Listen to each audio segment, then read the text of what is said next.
Tomorrow Masterclass, a digital first platform where we're focusing on issues that matter to you. If it matters to you, we've got it covered right here on the Masterclass. This is the first of 20 such masterclasses that we're going to be doing over the course of season 9. And before we start today's masterclass, I want to take a brief second to thank each of you for your support and for joining us for the past 8 years and for joining us today on this masterclass. With that, let me quickly talk about what we are doing today. We're focusing on the budget. What are you as an audience member, what are you as a viewer expecting and hoping to see by way of budgetary announcement on the 1st of February? All of that being front and center today. Let me welcome in our panelists on that note. All of them very well-known faces, don't need much of an introduction. First up, joining us, Abhik Barua, Chief Economist and Executive Vice President at HDFC Bank, Radhika Gupta, MD and CEO, Edelweiss Asset Management Company, Mohandas Pai, Chairman, Manipal Global Education. Providing a booster to growth is the big thing. I think global economies all over the world are doing that, and really focusing on spurring consumption. Because if you get consumption right, investment will come in later. We have to create infrastructure in the smaller towns so that labor-intensive industries can come up there, and that will create jobs. So jobs are the primary output that should come out of greater investment. There is a need to focus on the job intensity of whatever government spending comes through. And I think areas like construction and so forth, which are known to be very, very job intensive, need to be emphasized.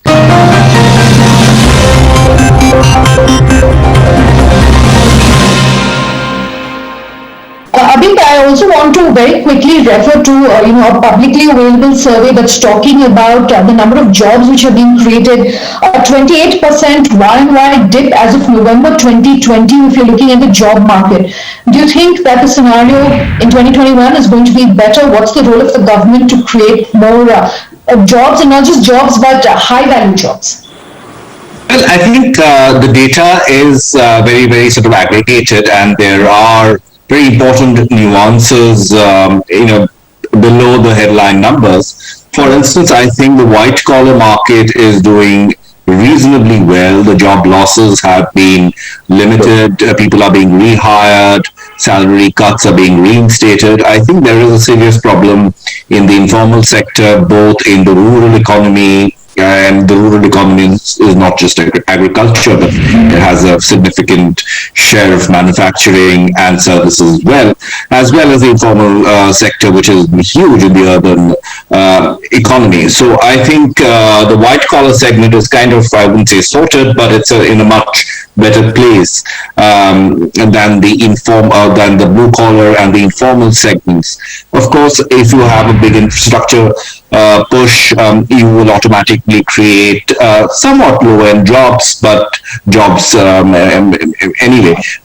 So I think a combination of fiscal support and an investment push is what is needed to keep the job engine going. If I can add something, no country in economic history has ever grown and created jobs without exports. Great Britain, when they built the colonies, the French, then the United States when it grew in the early 20th century and late 19th century, and then after the war, Germany, Japan, Southeast Asia, Korea, and China, all their exporting nations. We are not getting enough export focus, because growth requires increase in production, and the production that you increase cannot be absorbed in the local economy. It's too small. So you got to export out, and you got to use the surplus labor, because India's biggest asset is a surplus labor which is not utilized. Why is it not utilized? Because the consumption is very low, investment is very low. How do you take care of it? By exporting. And how do you export? By improving your supply chain, by reducing the friction to business, reducing the cost of money, and having an export focus. Very good ports and transshipment, which China has done. We should learn from China and do all that. We need a bigger focus. If you're able to do that, create an export focus, in the next 5 years, you can create much more jobs. And when jobs are kind of low end in the pyramid, more high quality jobs come up. In the IT industry, we will grow, startup industry will grow, but they will between them create 500,000 jobs a year, which is not high. Financial services, maybe 200, 300,000 jobs. All the high paying jobs, maybe government, another about 500,000 jobs. That will be maybe 2 million all in all. We need 10 million jobs. Where are they going to come from? Okay.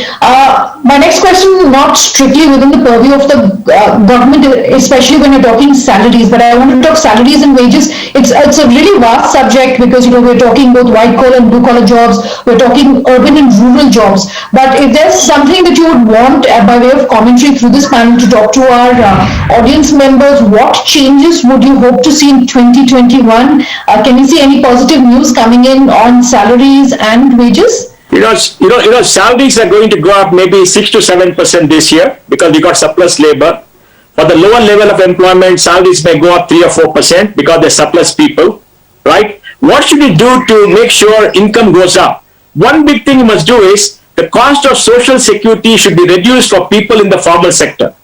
Today, like Manish Sabharwal keeps telling us, the moment you join a job with more than 15,000 or where you get PF and ESI, 35-40% of your cost to the company goes away in deductions. For the first 5 years, why can't you reduce the PF for the employee contribution from 12% to say 5%? After that, you can increase it. ESI, why didn't you make it, the employee's contribution to 0.5%, maybe 2%, they reduced it. So reduce the friction for business so people get more in hand. Sure. I would just like to add a point to what Mr. Pai said. I think manufacturing, I think we've kind of waffled on our manufacturing strategy for way too long. And I think it's about time, and hopefully the pandemic will be the turning point where we look at, a solid manufacturing policy, which is, part catering to the domestic market, but also with a clear eye on the global market. I would completely concur with Mr. Pai that we need to increase our share of manufacturing exports in total global manufacturing by a huge amount, and that is possible only with a better supply chain and a lot of support from the government. Sure. A couple of questions that I do want to take. One is coming in from our audience member Ranjit Kumar Mishra of Satya Micro Capital, talking about taxation on ESOPs. That's something that's been going back and forth for a while now. In this budget, would you like to see anything specifically on that? There is grant vesting and exercise. They put the tax on exercise primarily because they follow the US model. But the US did not have tax for many years. And that is an exercise because there's a liquid market. Now, when you exercise and you pay money for your shares, if tomorrow the price comes down, you'll be out of pocket. And it's very volatile in the unlisted markets, right? In the listed companies, at least you have a time to sell. So I think, why don't you shift the point of taxation to sale of the shares and not an exercise? And do it for the next 10 years. Because give a break. What is the harm in young people making money? Why are you going after these young people getting ESOP? Let them create entrepreneurs. And I think it's very important they shift it to sale from exercise. If that comes, there'll be a big support for the government. Okay, I very quickly want to talk about GST relaxation for startups. Radhika, maybe you could take this one first, and also really creating a separate ecosystem specifically for startups which will enable them to grow much faster. Do you have any thoughts on that? Right. I definitely think also in terms of startups, you need to look at, there are a lot of clarity can be there on tax rules surrounding startup valuations, etc., etc. Separately, yes, I agree. I think you need GST relaxation on startups. There was a contemplation on MAT for startups, which is another way to think about it. And I think you also need to make the process of GST execution a lot easier. I know a lot of people who run small businesses who still struggle with things like GST compliance, GST refund. So you need to make the ease of doing business a little easier in terms of GST for a lot of small businesses. Okay, there was also a brief comment made on work from home. I do know that NASSCOM has taken this up with the government in terms of a recommendation to say that, the model of what work is going to look like in the future is changing, and it's changed already, but the taxation structure really hasn't kept pace. To this entire panel, would you like to see some change there as well? The government really making it easier for more and more industries and businesses to be able to exploit this work model?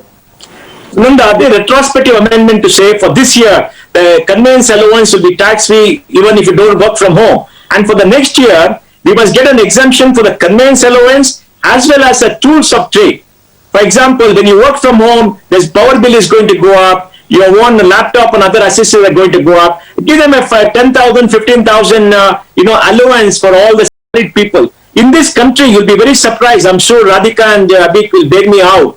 There are the salary class pay more tax than the professional class and the business class who file returns under the head income from salary, income from profession and business. There were 2.3 crore people who filed returns the last time the data was out, whereas about 3.5, 4 crore people, 5 crore people filed salary returns, and the tax and salary returns are much, much higher. The profession was 77,000 rupees and salary was much more than that. So today is very clear. So why don't you give them some incentive? Let them survive. You got a very perverse tax system, but they don't want the middle class to make any money. And that's why we need a much more liberal tax regime for the next 5 years to get the animal spirit up, to get growth up, to get entrepreneurship up, etc. So I think many things need to be done in this area. Let me take a quick break on that note. We'll come back with much more.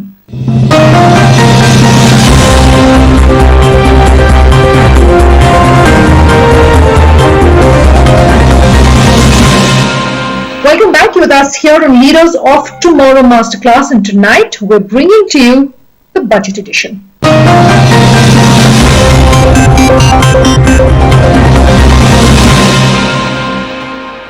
We're speaking of capital. Before I come to the other panelists for a view on really what needs to be done on taxation of work from home, this question is coming to us from our audience member Diksha Shah, saying what essentially will help the lending scenario change. We are looking at an NPA situation of nearly 12.8% for small businesses, which is a huge spike that we've seen, or a spike at least that we've seen on a Y-on-Y basis.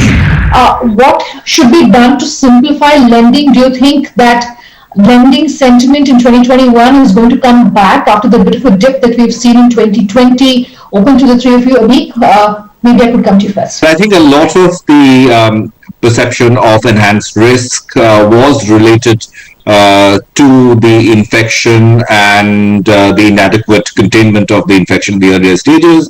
So once, and that was expected to affect sales, affect production and so forth. So as the infection gets contained and we now have significant evidence that it is it is slowly sort of flattening out. I think risk appetite among banks and other lenders will come back because you're just working in literally a healthier environment. But I think for a while, given the fact that we've had a contraction of the economy and so forth, there will be a heightened sort of perception of risk, and invariably the casualty of any kind of risk aversion happen to be the smaller enterprises and the sort of what you could call the subprime households, and that I think will linger for a while. But as we mend both on the infection side as well as the economic growth side, I think the risk sentiment will improve and will facilitate greater lending to all kinds of sectors and individuals. Okay, Radhika? So I think, firstly, I think in the last 2 years and the kind of credit crisis we've seen, I think we have realized the perils of a system where, credit is hard. NBFCs don't have adequate funding and can't access the bond markets, and NBFCs have been significant lenders to a lot of small businesses.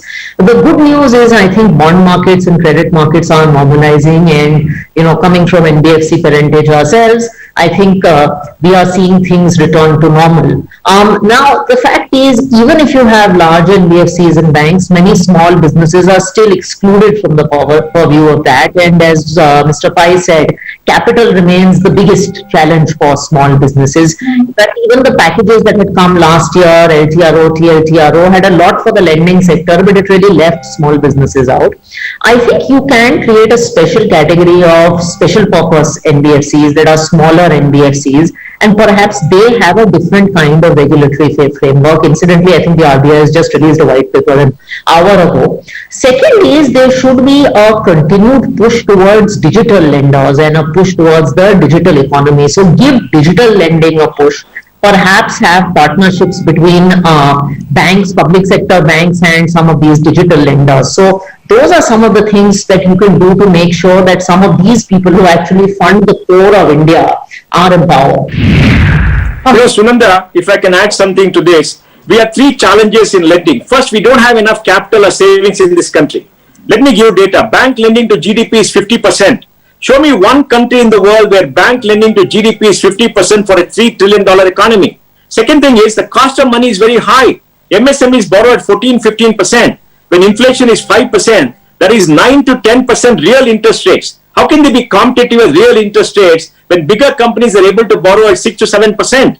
So the RBI has got to flood the short end of the market to make sure at the long end there is money and do a lot more refinancing so the cost of money comes down. And the third thing which is important is there's too much of sequestration of money by the government.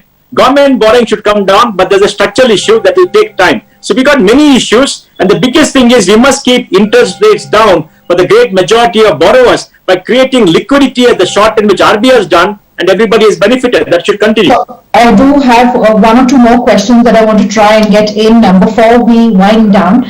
One thing is to talk about the overarching theme that we have here on the leaders of tomorrow, which is empowering a billion dreams. Everything that we've been speaking about pointing to some sort of recovery really coming back into the economy. We're seeing at least, the initial green shoots of that.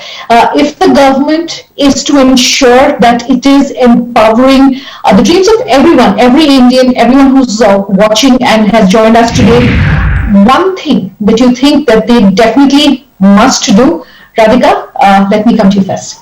I think wholeheartedly and completely providing young India more jobs so that you can leverage the demographic dividend of the country. India is a country that lives and feeds on growth, and growth comes by way of jobs. So giving young Indians in this country more jobs at hand that really do justice to what they want to bring on the table, undoubtedly.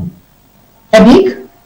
I would want to see, post the pandemic, a more sort of caring economy and caring particularly towards its younger people. So more investments in healthcare, in education, and perhaps a reprioritization of expenditures if there's indeed a binding fiscal constraint. But I think the pandemic has made us aware of some of the huge gaps in our welfare system, and that needs to be plugged. Okay, Mr. Pai? Sunanda, to me, the most important thing government has to do is deliver justice to the people of this country. We suffer from the lack of justice in this country. A society has to be governed by rule of law. Rule of law protects the life and property of every citizen. It eases your compliance, you respect the law. And if you break the law, there has to be justice. The criminal justice system is broken down. It takes 15-20 years. Police can pick you up and put you in jail for something. You'll never get out. So we must focus on the justice system because justice is the foundation of a good society. For 70 years, we've not been able to deliver justice. And if we don't deliver justice, the poorest in the country will suffer the most. So to me, reforming the justice system is at the core of what India needs to do because then our lives will be safe, we'll be more productive, commercial disputes will be settled, and there'll be less corruption in the system and our taxes will be well spent. Okay, I do want to take in just one more audience question. Maybe this can be the last one on today's masterclass. Sakshi Munjal of Munjal Consulting, talking about the fact that she is based outside of the metro. She's based in a tier 3 town and is asking what she can do to ensure that people like her in small town India and Bharat are also participating effectively in the growth that we're seeing for 2021. Open to the three of you. I can talk about our business at HDFC Bank, and we are so for our incremental business, we are so critically dependent on the tier 3, tier 4 towns and the rural areas. So I think they are very much an integral part and the real drivers of the economy. They have been and will be for the foreseeable future. Okay. I would just add a couple. I come from the mutual fund business, and I think for us also, outside the big cities has been an important, business growth vector. But beyond that, I think at a more macro level, I meet hundreds of women, especially outside the 8-10 cities in India. And I think there is no shortage of aspiration or potential or want to do things. I think one of the reasons I think work from home is such a big opportunity is because someone like Sakshi, who's sitting in a tier 3 town, can perhaps be used by a company sitting in Bombay to leverage her skills and her services in a way that perhaps would have not been okay in the pre-COVID world. Okay. So Surendra, Sakshi should join platforms. There are a lot of platforms which are gig workers. She must join a platform and offer her services, and hopefully a lot of income will come, because today everybody is outsourcing, everybody wants gig workers, and everybody wants fast work. Many platforms have come up, more will come up. She must look at that and hopefully connect. And it's a global platform. You can do it globally, you can do it in India. Okay. I also want to very briefly understand from the three of you experts, while every budget, there's a whole list of demands in front of the government. This is an unprecedented year in terms of what has happened in 2020. So if the government and if the budget isn't able to meet any or a lot of the expectations in front of it, what should industries do? What should small businesses do if a lot of these demands are not being met? We speak with small businesses every day here on the Leaders of Tomorrow. A lot of them tell us the government should perhaps have a very hands-off approach when it comes to entrepreneurship, when it comes to small businesses. So, what should that fine balance really be? We have, policies announced right through the year, and I think being too disappointed about the absence of everything under the sun in the budget is irrational, and perhaps we should just be aware of that. I think people who are India's entrepreneurs are tremendously resilient people. I think they grow regardless of what happens in the budget. I think you have to build a quality business, and remember that in COVID times, funding is becoming harder and harder to come by. So make sure you run a cost-conscious, sensible business and are well-funded. I mean, that would be my one advice, because it is a post-COVID kind of year. Okay. Sunanda, the budget is not going to meet all our expectations. So my advice is, don't have high expectation, tighten your belts, work 1 hour more, work harder, and you'll succeed. All right. On that note, I want to thank all of you who've joined us today. I want to thank our audience for the questions you've sent us today. I want to thank our panelists, Radhika, Abhik, Mohandas Pai. Thank you so much for joining us here on this first masterclass on the Leaders of Tomorrow. That's all we could bring you in this 2-part special series of the Leaders of Tomorrow Masterclass Budget Edition. If you have any feedback for us, as always, we love hearing from you. Do send in your comments on our information which is mentioned on your screens as I speak. Thanks for watching. Have a good night.